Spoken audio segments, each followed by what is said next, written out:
5, 4, 3, 2, 1. Ignition.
I'm gone.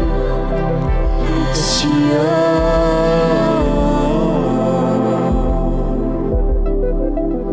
Gone, gone. It's you.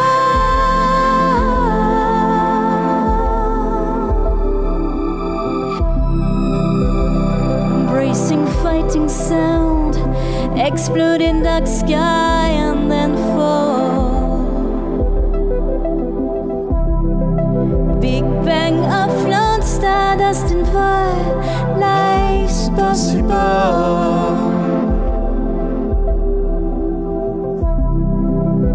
Don't forget me down, hung on the ground, terrestrial.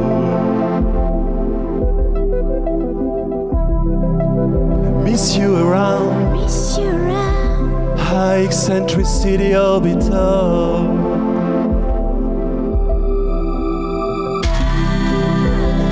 Now I'm gone, it's you.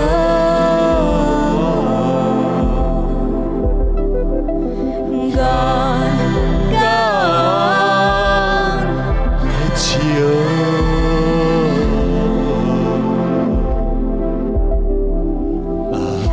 I'm gone. It's you.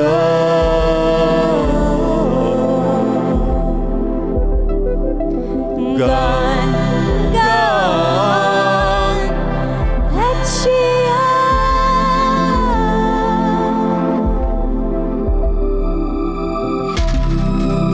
Don't forget me down, hung on the ground, terrestrial.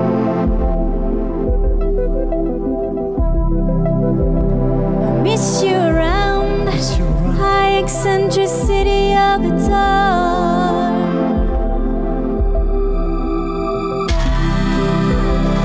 Now I'm gone, it's you.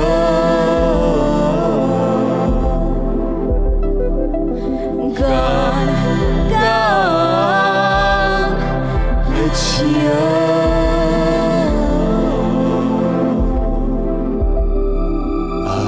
I'm gone. It's you.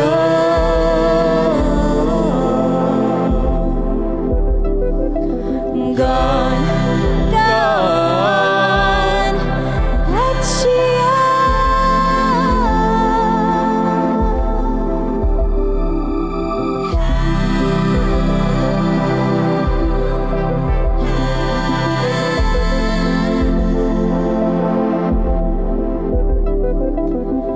High eccentricity Excentricité orbitale.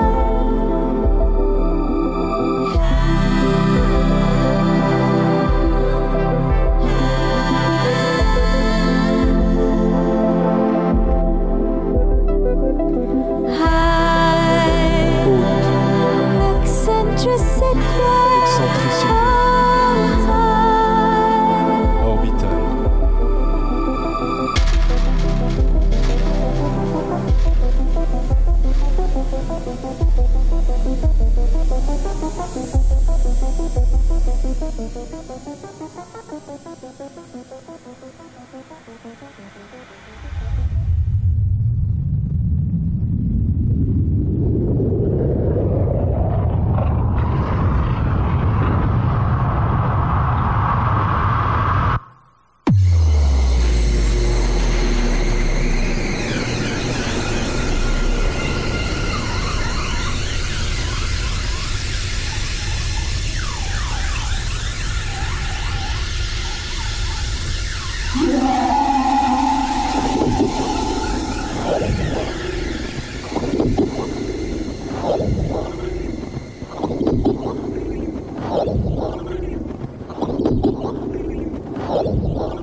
En fait, c'est une énigme.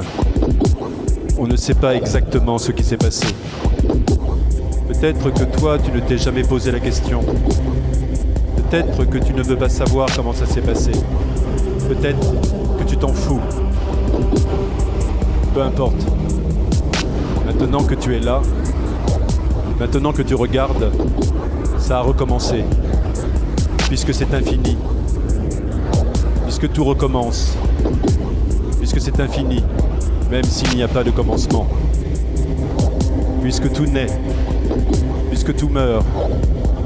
Comme il y a 14 milliards d'années. Plus de 14 milliards d'années. 14 milliards d'années.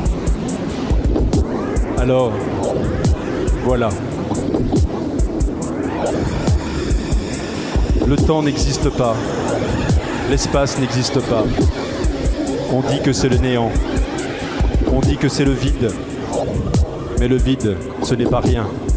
Rien, c'est déjà beaucoup.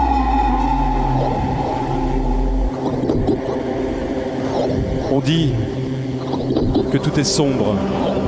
Noir? Non. Peut-être. On ne sait pas. Alors, on dit que tout est noir. Que rien ne bouge. Qu'il fait chaud. Extrêmement chaud. Comme une fournaise d'énergie. Comme une boule de feu venue de nulle part. Mais nulle part, c'est déjà quelque part. Quelque part. Mais où? On ne sait pas. Alors, la boule grossit. Grossit. Et puis, voilà. Voilà. Nous y sommes. C'est le Big Bang. Big Bang. Explosion.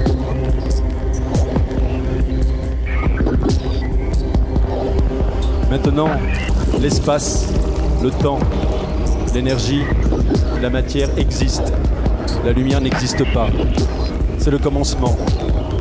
Le commencement de notre histoire. La fin de quelque chose. Le début de quelque chose. Le début de la fin de quelque chose. À partir de ce moment-là, il se crée quelque chose. En un centième de seconde, pas plus d'un centième de seconde, l'énergie et la matière sont inséparables. Et puis, tout accélère. L'énergie et la matière se séparent. Et à ce moment précis, cet instant précis, là, la matière et l'antimatière se rencontrent et s'annihilent. Et à partir de ce moment-là, là, des particules se combinent pour former toute la matière de l'univers que tu connais aujourd'hui. À cet instant précis, là, toute la matière qui compose ton corps, ta maison, ton chat, ton chien, existe. Encore une fraction de seconde où les forces de l'électromagnétisme se séparent. Et puis, tout ralentit. Et puis, tout refroidit. Encore un centième de seconde et les particules élémentaires se lient et forment les neutrons et les protons. Un temps. Patience.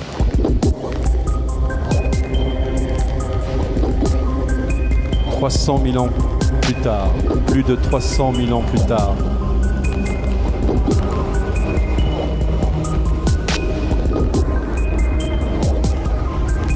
les atomes neutres, alors tout devient transparent, orangé, puis rouge, puis sombre à nouveau. Un temps, patience, gravitation. 100 millions d'années plus tard, plus de 100 millions d'années plus tard, les étoiles et la lumière visible font disparaître l'univers sombre de l'univers. Un temps, patience. 3 milliards d'années plus tard, il y a tout le cosmos que tu connais aujourd'hui. Les étoiles, les galaxies et la Voie lactée. Mais ce n'est pas fini, car tu n'existes pas. Ok, j'accélère. 9 milliards d'années plus tard, plus de 9 milliards d'années plus tard, le Soleil la Terre, la Lune. 10 milliards d'années plus tard, voilà, ça y est, ça va être à toi. 1 milliard d'années. Il y a 1 milliard d'années. La vie. 2 milliards d'années. La première bactérie, puis des mollusques, des coraux, des reptiles, des dinosaures. Et puis toi, Homo habilis, il y a 2,8 milliards d'années. Tu es une poussière d'étoiles. Ça peut paraître dingue, mais c'est vrai. Tu es l'espèce la plus intelligente, mais aussi tu es terriblement insignifiant face à l'immensité de l'univers dans lequel tu as le privilège de vivre. Voilà, tu es là. Tu regardes les millions d'étoiles qui composent cet univers, et en toi, il y a une partie de cet univers.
HIO Orbiter, journal de bord, J plus 3643.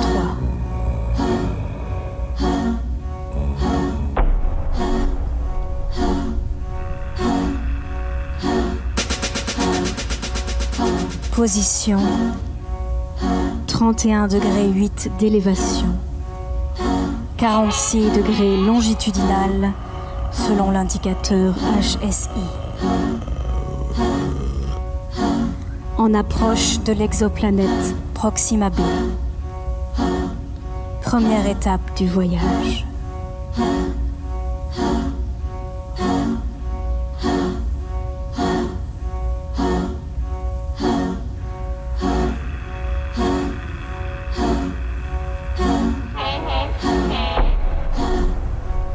Vitesse 150 000 km/s.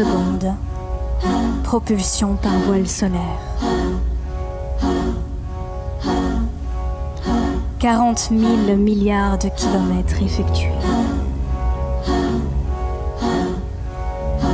Temps écoulé depuis notre départ de la Terre, 8 années, 6 mois et 33 jours.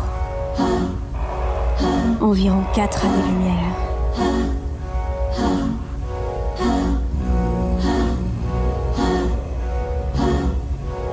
Je me trouve à l'étage orbital, aux commandes du pylône central. Le photomètre indique une éruption stellaire de classe X1, provoquée par l'étoile Proxima Centauri. En résulte des vents stellaires puissants, mais la navigation reste stable.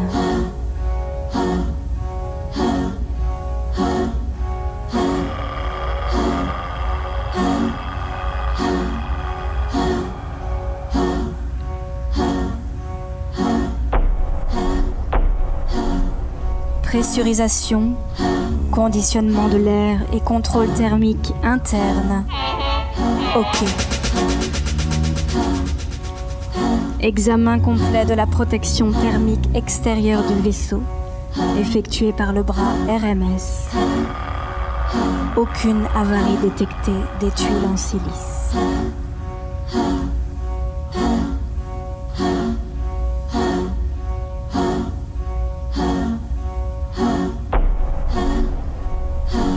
Après mise en état de cryogénisation et d'hypersommeil de l'équipage, premier réveil programmé. Enregistrement des premières observations. Individu désorienté. État altéré. Errance. Égarement. Déséquilibre.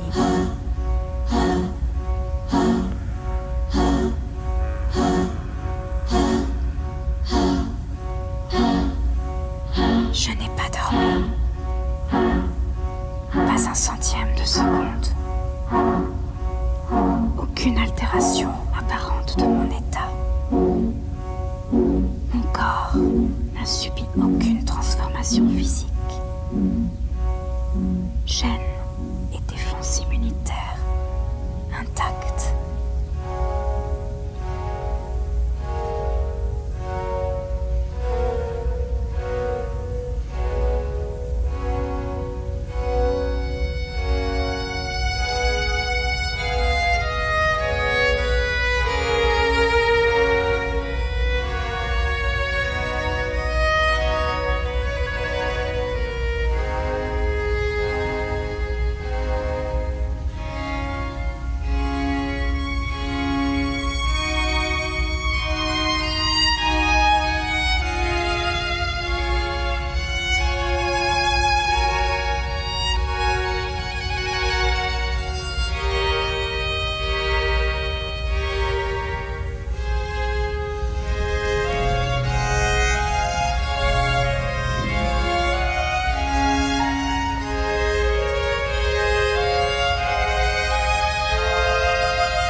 Deuxième phase d'hypersommeil programmée, avant notre approche de la ceinture de poussière et notre arrivée sur la planète rocheuse, Proxima b.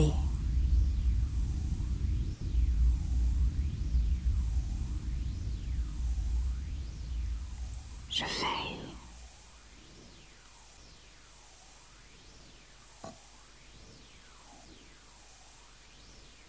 Je veille.